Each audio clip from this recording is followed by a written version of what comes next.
Di dunia ini, tidak ada pengkhianatan yang lebih menyakitkan selain ketika pengkhianatan itu datang dari orang yang memiliki ikatan darah sendiri.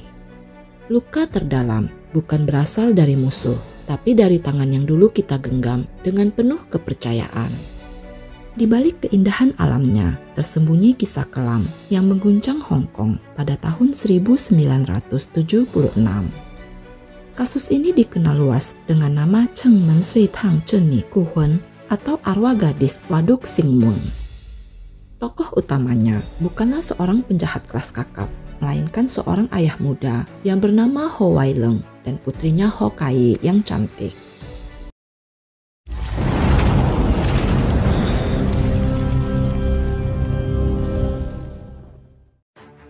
It's delicious story time. Halo teman-teman, gimana kabar kalian semua? Semoga sehat dan bahagia selalu ya. Di video kali ini, JSD akan menceritakan sebuah kasus yang berasal dari wilayah administratif khusus Hong Kong, Negara Republik Rakyat Tiongkok. Seperti apakah kasusnya? Yuk kita mulai.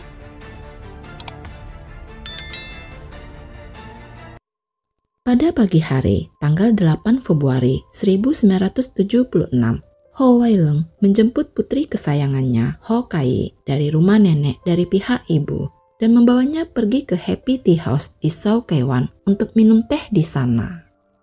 Setelah selesai, melihat cuaca beberapa hari terakhir ini sangat cerah dan berangin, dia memutuskan untuk membawa putrinya itu ke Waduk Sing Mun untuk bertamasya dan menikmati waktu bersama. Kai tentu saja sangat gembira karena tidak banyak kesempatan untuk keluar dan bermain dengan ayahnya. Pukul 7 malam, matahari telah terbenam, tapi ayah dan anak itu belum juga kembali. Nenek Kai dan semua anggota keluarga lainnya mulai khawatir, namun hingga dini hari masih juga belum ada tanda-tanda keberadaan keduanya. Sang nenek yang sangat menyayangi cucunya itu tidak bisa tidur dan tetap terjaga sepanjang malam, menantikan kabar terbaru dengan gelisah. Keesokan paginya, Wai Leng akhirnya kembali ke rumah, tapi dia sendirian, Kai tidak bersamanya. Saat ditanya mantan ibu mertuanya, dengan nada tidak senang, dia mengatakan bahwa Kai telah diantar ke rumah ibunya untuk tinggal selama beberapa hari di sana. Karena meragukan penjelasannya, nenek Kai segera menelpon ibu Wai Leng untuk menanyakan keberadaan Kai. Namun mantan besannya itu malah mengatakan bahwa putra dan cucunya itu tidak datang ke rumahnya semalam dan dia juga tidak mengetahui keberadaan Kai sama sekali. Saat Wai Leng dikonfirmasi mengenai hal ini, dia tampak ragu untuk menjawab dan bahkan langsung pergi begitu saja. Ho Wai Leng atau dalam bahasa Mandarin disebut He Hui Liang berusia 25 tahun, memiliki latar belakang keluarga yang cukup rumit. Pada tahun 1969, dia menikah dengan Yuan dan tinggal di rumah kayu nomor 217 di Nan An Square di Sau Kei Wan dengan ibu dan saudara perempuannya. Lingkungan tempat tinggalnya cukup padat dan sebagai seorang juru gambar di galangan kapal, penghasilannya juga tidak banyak, tapi untunglah dia tidak mempunyai kebiasaan buruk seperti minum maupun berjudi. Pada bulan Juli 1971, Yuan melahirkan seorang putri cantik yang diberi nama Ho Kai atau dalam bahasa Mandarin disebut He Chia-er. Namun sayangnya mereka bercerai 3 tahun kemudian karena perbedaan pendapat dan Kai diasuh oleh ayahnya, sementara Yuan pulang ke rumah orang tuanya di Causeway Bay. Meskipun pasangan itu telah bercerai, tapi Kai yang cantik masih sangat disayangi oleh kedua neneknya dan sering mengunjungi mereka, terkadang tinggal selama beberapa hari di sana. Sekarang Kai tiba-tiba menghilang, tentu saja kedua keluarga sangat cemas dan khawatir.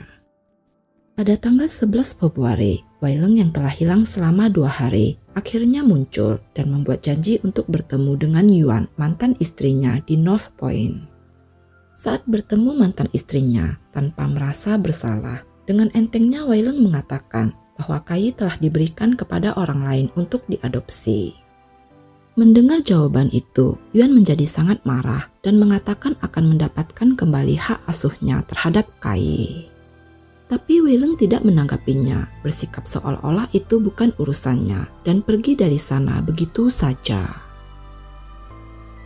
Keesokan harinya, Yuan dan ibunya serta saudara perempuannya mengajak ibu Weileng datang ke galangan kapal tempat Weileng bekerja. Mereka bertekad untuk mendapatkan Kai kembali dan akan membuat keributan besar di sana jika Weileng tidak mau memberikan informasi keberadaan putrinya. Melihat rekan-rekannya berkumpul dan saling berbisik-bisik, membuat Weileng merasa malu dan juga takut hal itu akan mempengaruhi pekerjaannya.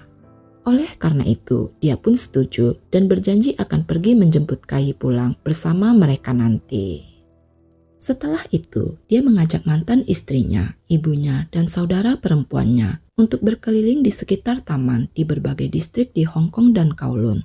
Namun setelah berjalan beberapa kali, usaha mereka sia-sia dan gagal menemukan Kai.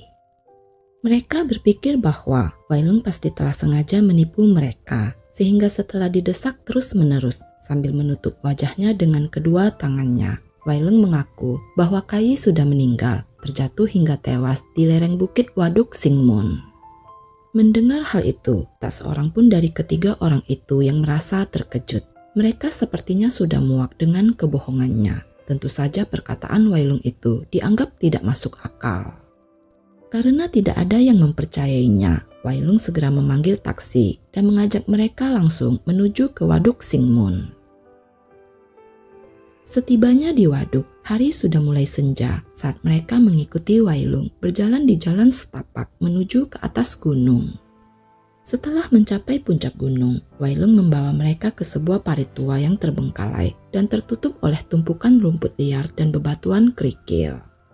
Sambil menyibakkan rumput liar dan puing-puing yang berserakan di sana, Weileng mengatakan bahwa ini adalah tempat di mana Kai terjatuh. Betapa kaget dan sedihnya mereka semua melihat pemandangan mengerikan yang ada di depan mereka itu. Sesosok seorang gadis kecil dengan kepala yang hampir terpisah dengan dalam yang terlihat berlubang diduga telah dimakan oleh binatang liar tergeletak tak berdaya di sana. Sambil menangis, Weileng mengatakan bahwa saat itu Kai sedang bermain-main di sekitar sana dan ketika memanjat menara kabel tegangan tinggi di puncak gunung, dia terpeleset dan jatuh, menghantam batu besar dan meninggal. Semua anggota keluarga yang hadir terlihat berlutut dan menangis dengan sedih, hampir pingsan setelah melihat orang yang mereka cintai meninggal secara tragis. Namun karena hari itu sudah gelap, udara juga semakin terasa dingin dengan pemandangan mengerikan di depan mereka, membuat semua orang membeku dan tidak bisa berkata apa-apa. Mereka tidak tahu bagaimana cara menangani tubuhnya, jadi mereka hanya bisa menahan rasa sakit dan pergi dari sana. Beberapa hari berlalu dan pemandangan mengerikan itu masih terus terbayang dalam pikiran setiap orang, terutama sang nenek yang menangis sepanjang hari.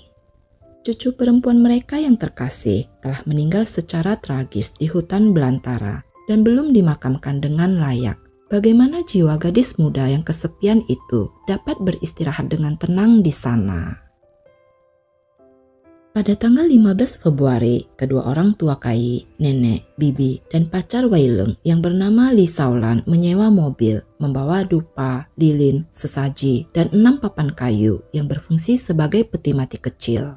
Sekali lagi menginjakkan kaki di tempat di mana jenazah Kai berada untuk memberikan penghormatan kepada arwahnya yang telah meninggal. Saat mobil melaju di sepanjang jalan menuju Waduk Singmun, semua wanita yang berada di dalam mobil terlihat sedih dan terkadang menangis, serta kadang terjadi percakapan yang tidak biasa di antara mereka. Dan semua itu didengar oleh pengemudi mobil yang sedang membawa mereka ke sana. Setelah tiba di lokasi, semua orang turun dari mobil dan saat hendak mendaki gunung, mereka kebetulan bertemu dengan seorang penjaga Waduk Singmun berusia 50 tahun bernama Yang Xiaohai yang baru saja selesai berpatroli dan hendak turun ke bawah. Dia melihat Weileng memegang beberapa papan kayu dan wanita di belakangnya tampak sedih dan menangis. Karena merasa aneh, dia segera mendekat untuk bertanya apa yang hendak mereka lakukan. Dengan sedikit ragu-ragu, Weileng menjawab bahwa mereka hendak naik gunung untuk beribadah.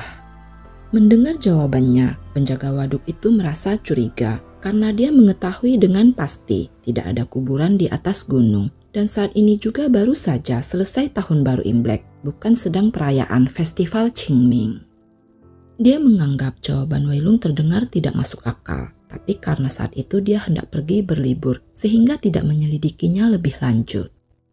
Meskipun begitu, dia sempat mencatat nomor plat mobil yang mengantar mereka ke sana dan menyimpannya untuk penyelidikan lebih lanjut kelak jika diperlukan. Begitu pikirnya saat itu. Namun selama liburannya hari itu, penjaga hutan waduk tersebut selalu merasa cemas dan gelisah, serta mengalami mimpi buruk setiap kali mengingat peristiwa yang baru saja dialaminya itu. Pasalnya saat dia berpatroli di sekitar puncak gunung di waduk Qingmun tadi pagi, dia mencium bau yang mencurigakan, tapi tidak dapat menemukan sumbernya. Awalnya dia mengira bau itu berasal dari bangkai binatang buas di gunung. Namun setelah bertemu beberapa orang yang mencurigakan yang mengaku naik gunung untuk beribadah, barulah dia merasa ada yang tidak beres di sana. Keesokan paginya, pada tanggal 16 Februari, Yang Sohai yang kembali bekerja bergegas ke tempat di mana dia menemukan bau tidak sedap kemarin. Ketika dia sampai di area 1A Pavilion 7 di puncak gunung dan saat melewati parit tua yang terbengkalai, baunya semakin kuat hingga membuatnya ingin muntah. Namun itu adalah tugasnya, sehingga dia tidak punya alasan untuk tidak memeriksanya. Dia menemukan sebuah objek menonjol yang ditutupi lumpur yang masih terlihat baru. Di atasnya terletak sepasang sandal bersol karet bersulam putih dengan tepian merah, dan terlihat ada 3 pensil yang dimasukkan ke dalam sandal seperti batang dupa. Di samping sandal terdapat dupa dan lilin sebagai sesaji. Saat sedang menyingkirkan kerikil dan tanah, sejumlah besar lalat tiba-tiba berterbangan keluar dan setelah melihat dengan teliti, dia menemukan ada sebuah kotak kayu di dalamnya. Meski merasa takut, tapi dia memberanikan diri untuk mengangkat papan kayu itu. Dan betapa terkejutnya dia ketika melihat sosok yang membusuk berlutut di dalam kotak kayu itu. Sang penjaga hutan yang ketakutan setengah mati segera berlari menuruni gunung dan kembali ke kantor kehutanan Qingmun untuk melaporkan hal tersebut kepada polisi. Keesokan harinya, pada tanggal 17 Februari, surat kabar melaporkan berita kecil dan tidak mencolok yang berisi bahwa telah ditemukan tubuh seorang gadis yang ditemukan di puncak waduk Qingmun yang diduga itu adalah pemakaman ilegal. Diperkirakan keluarga miskin gadis itu tidak memiliki uang untuk menyelenggarakan pemakaman, sehingga terpaksa memilih tempat terpencil untuk menguburkannya dengan tergesa-gesa.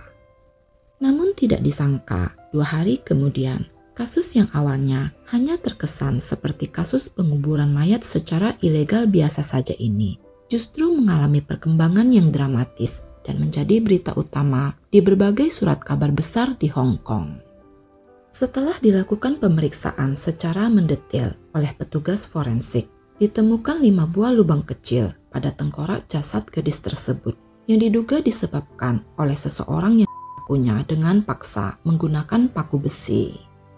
Ini tampaknya merupakan kasus pembunuhan yang sangat serius sehingga polisi segera meluncurkan penyelidikan besar-besaran.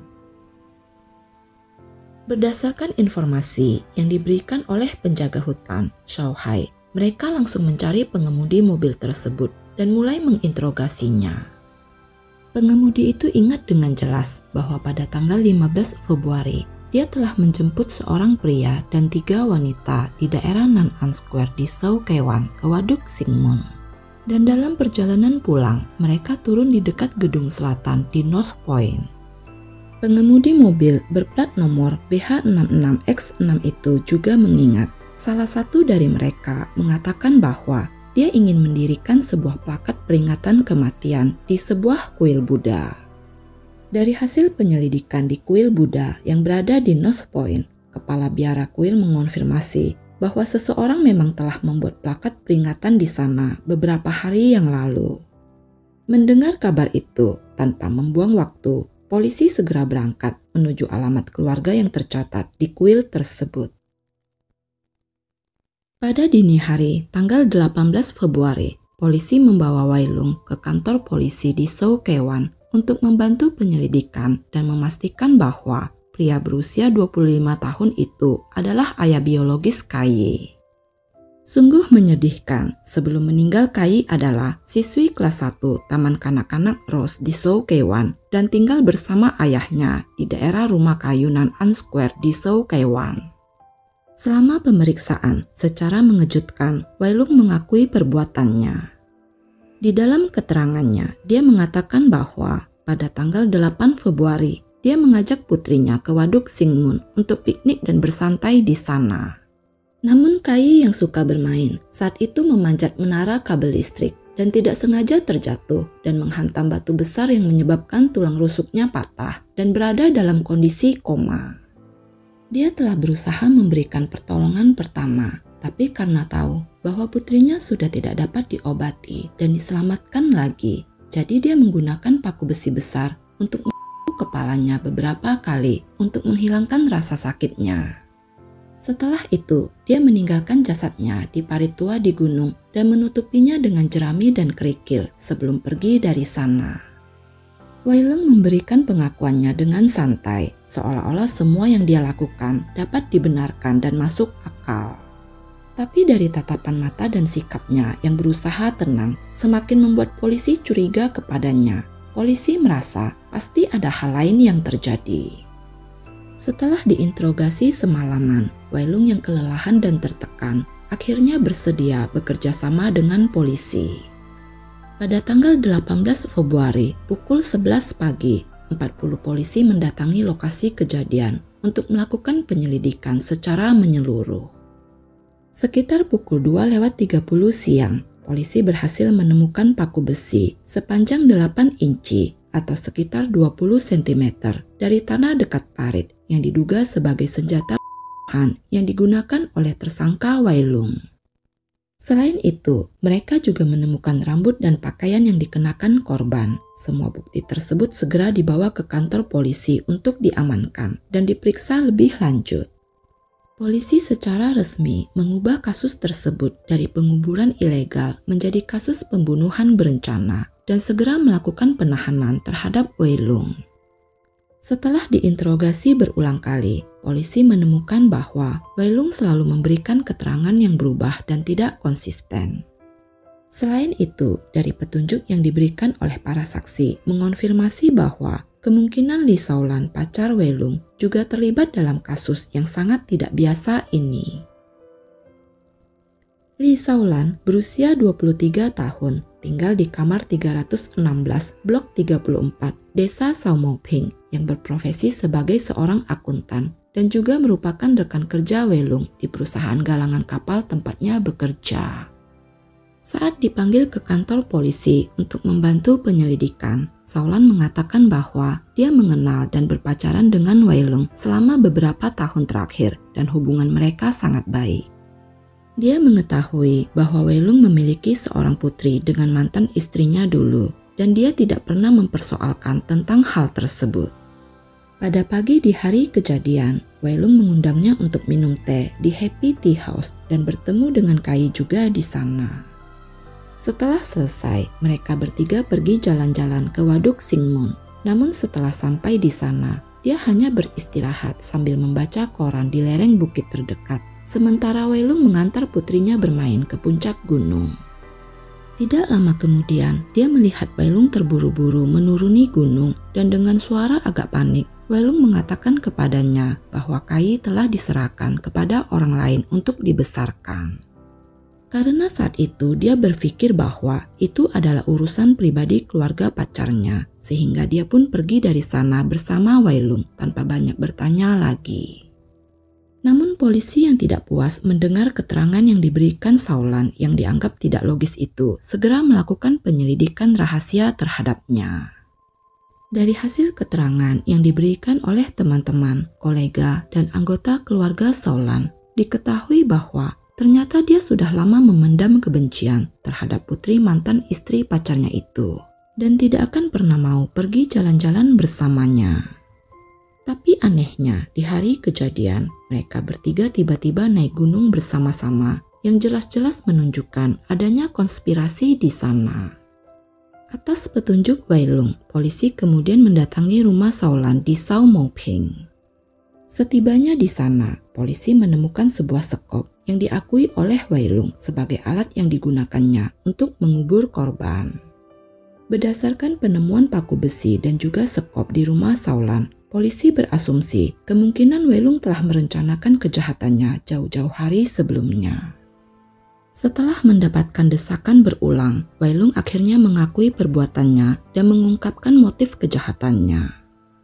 Wai Lung mengatakan bahwa Kai sudah kehilangan kasih sayang ibunya sejak kecil, sehingga tidak mendapatkan didikan yang baik, sering berbohong dan berbuat onar sehingga membuat semua orang di keluarga sangat membencinya. Dia sendiri juga sibuk bekerja dan sedang mengejar karirnya sehingga tidak bisa mengurus putrinya dengan baik. Selain itu, hubungannya dengan Saulan sangat baik dan saling mencintai. Tapi sayangnya, pacarnya itu tidak menyukai Kai. Karena tidak ingin hubungan mereka terganggu dengan kehadiran Kai, dia pun akhirnya memutuskan untuk menyingkirkannya. Namun Wai Lung menegaskan bahwa semua perbuatannya itu atas inisiatif dirinya sendiri, tidak ada hubungannya dengan Saulan.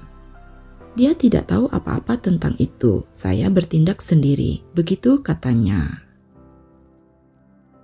Pada tanggal 19 Februari 1976, polisi mendakwa Wai Lung dan pacarnya dengan pembunuhan berencana dan membawa mereka ke pengadilan Magistrat Sheung Wan pada keesokan harinya. Pemeriksaan pendahuluan diadakan pada tanggal 23 April 1976 yang kemudian dilimpahkan ke pengadilan tinggi untuk keputusan akhir. Kasus ini mulai disidangkan di pengadilan tinggi pada tanggal 12 Agustus 1976 dan seminggu kemudian pada tanggal 19 Agustus 1976. Setelah berdiskusi, juri memutuskan bahwa karena tidak memiliki cukup bukti keterlibatannya secara langsung, terdakwa Lee Saulan dinyatakan tidak bersalah dan dibebaskan saat itu juga. Sementara itu, terdakwa Ho Wai Lung tetap membela diri dengan versi cerita sebelumnya, yakni bahwa putrinya itu terjatuh dari ketinggian dan mengalami luka serius sehingga dia terpaksa melakukannya demi untuk mengakhiri penderitaannya saat itu. Selain itu, dia selalu melindungi pacarnya dan melimpahkan semua kesalahan pada dirinya sendiri. Pada tanggal 23 Agustus 1976, setelah 3 jam berdiskusi, juri yang terdiri dari 7 orang dengan suara bulat memutuskan bahwa terdakwa Ho Wai Lung bersalah atas pembunuhan berencana dan menjatuhkan hukuman mati sesuai hukum kepadanya. Namun pada tanggal 26 April 1977, hukumannya diringankan menjadi penjara seumur hidup. Kai yang malang dengan penuh kegembiraan menemani ayahnya, orang yang paling dapat dipercaya dan disayanginya, untuk menghabiskan waktu dan menikmati tamasya bersama. Namun pada akhirnya dia malah didorong ke alam baka dan jasadnya ditinggalkan di hutan belantara. Mungkin kata tidak manusiawi saja tidak cukup untuk menggambarkan perbuatan seorang Ho Wai Lung. Dan hingga hari ini, setiap kali ada orang melewati jalur sepi Waduk Singmun, konon suara seorang gadis kecil yang memanggil "Papa, Papa" masih bisa terdengar di antara desir angin dan suara gemerisik dedaunan. Luka terdalam bukan karena senjata, tapi karena kepercayaan yang dikhianati oleh orang yang kau sebut keluarga. Darah yang sama bukan jaminan untuk setia, justru karena darah itulah luka terasa lebih dalam. Ingatlah, tak semua hantu berasal dari dunia lain. Ada kalanya hantu yang sesungguhnya hidup dalam hati manusia itu sendiri. Bagaimana menurut pendapat teman-teman JST tentang kasus ini? Apakah Lee Saulan terlibat dalam kasus ini dan seharusnya mendapatkan hukuman berat juga? Jangan lupa tulis di kolom komentar ya. Mohon maaf jika ada kata-kata yang salah dan tidak berkenan. Apabila suka dengan cerita ini, tolong bantu di like, share, dan subscribe ya. Oh ya, jangan lupa juga aktifkan lonceng notifikasi agar teman-teman bisa mendapatkan cerita terbaru dari JST. Akhir kata, stay safe, stay healthy, stay at JST. See you on next Jejelicious Stories. Bye-bye.